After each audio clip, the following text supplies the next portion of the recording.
Hello everyone, it's Seth, probably better known as Saffron Olive, and we are back here today with another edition of Budget Magic.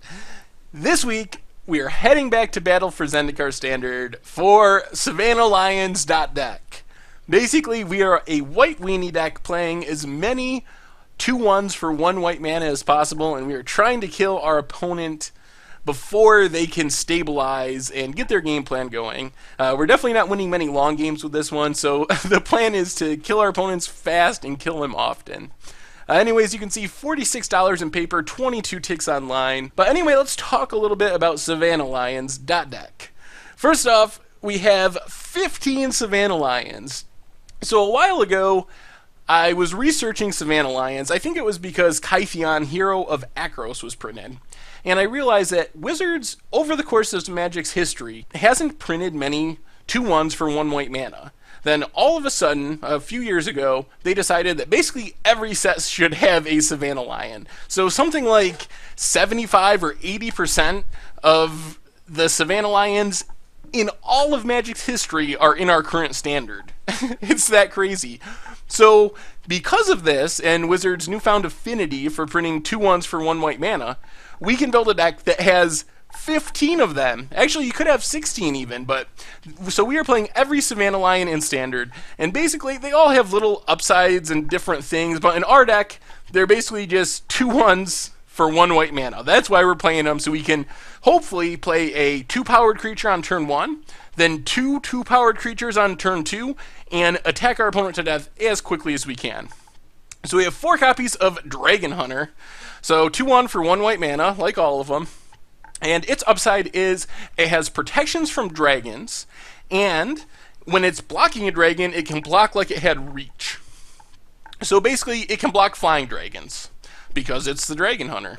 So this upside is not much of an upside, but it does come up from time to time. Sometimes you run into a Dragonlord Ojutai, and hilariously, this one mana 2/1 stonewalls a Dragonlord Ojutai. It can't be stolen by Dragonlord Slumgar. It shuts down Thunderbreak Regent and a hasty Kolaghan the Storm's Fury. So it does have an upside. It doesn't come up in all matchups, but when it comes up, it's really key because our deck doesn't have that many ways of dealing with those types of creatures.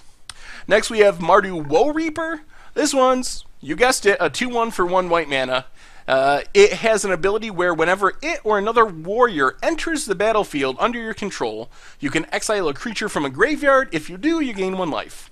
So this is even less of an upside in our deck than Dragon Hunter.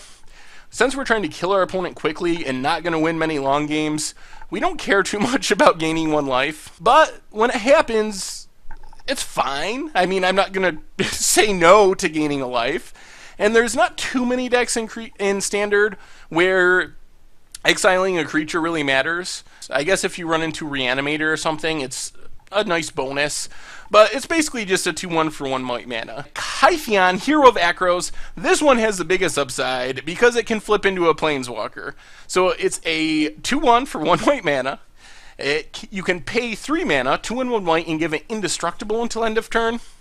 And how it flips into a Planeswalker is you need to attack with it and 2 other creatures, and then it has to survive combat because at the end of combat, it'll transform, it'll get exiled, and come back in its new form, Gideon the Battleforged. So Gideon the Battleforged is the Planeswalker half of Kytheon, Hero of Akros, and it has 3 abilities. You can +2 it, and target creature an opponent controls must attack Gideon next turn if able.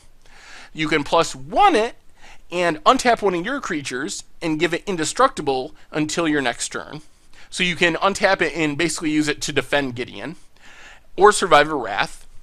And then you can 0 Gideon and attack with a 4/4 human soldier creature that is indestructible, and all damage dealt to it will be prevented. So basically, Gideon is not going to die.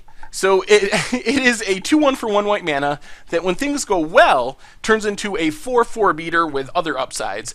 And This happens more often than you'd think in our deck because we're built around playing a 1-drop on turn 1, then 2 on turn 2, and in theory, that means on turn 3, if one of those 1-drops is a Kytheon, we attack with all 3 of our 1-drops and flip into Gideon.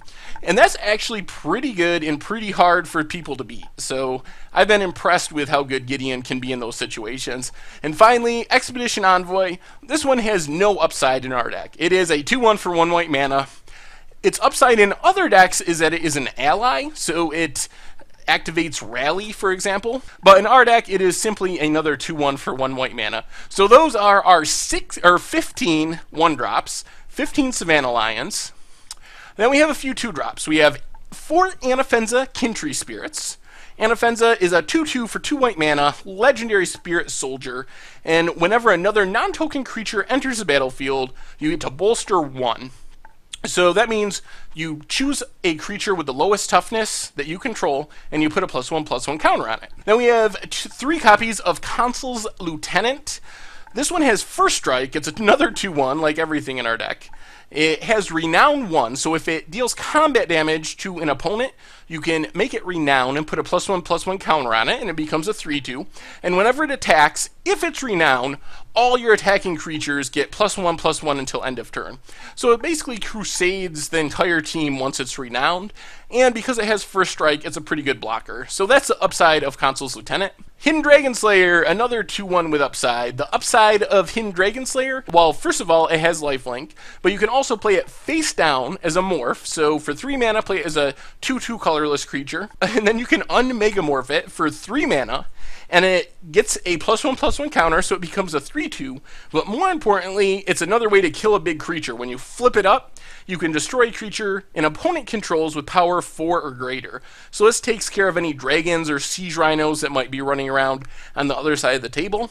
And it's also a really sneaky way to stop the combo out of a Tarka-Red. They target a creature with their Become Immense and their Temur Battle Rage, and you pay 3 mana, flip up Hidden Dragonslayer, and take care of it. Finally, our last 2-drop, only 2 copies, Knight of the White Orchid. So this one's another First Striker, a 2-2 for 2 mana, and when it enters the battlefield, if an opponent controls more lands than you do, you get to search your library for a plains, put it on the battlefield, and then you shuffle your library. So the sweet thing about Knight of the White Orchid is it has First Strike, so it's better in combat than some of our other creatures, and sometimes it allows you to search out that extra land, and it comes into play on tap, so you can immediately play a Knight, and then get that land, and use that to play another 1-drop, for example, and keep more pressure on the opponent.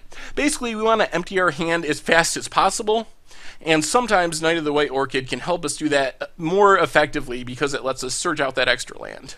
So those are our creatures. Then we have a few spells, mostly 2 mana, but 1 3 mana spell stuck in. 4 copies of Pacifism and 4 copies of Silk Wrap.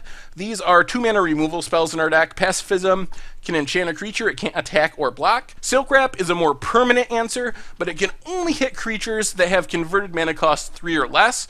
So this is better than Pacifism against a Jace, for example, other creatures with activated abilities.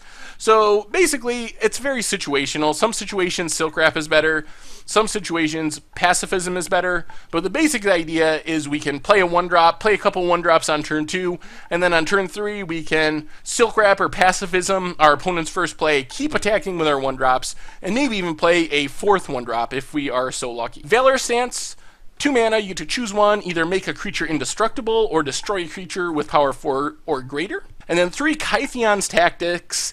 This one is a 3 mana sorcery. It gives creatures you control +2/+1 until end of turn, and if you have Spell Mastery, which we basically never ever do in this deck, so it doesn't really matter, but it gives all the creatures Vigilance too if you have 2 or more instants or sorceries in your graveyard.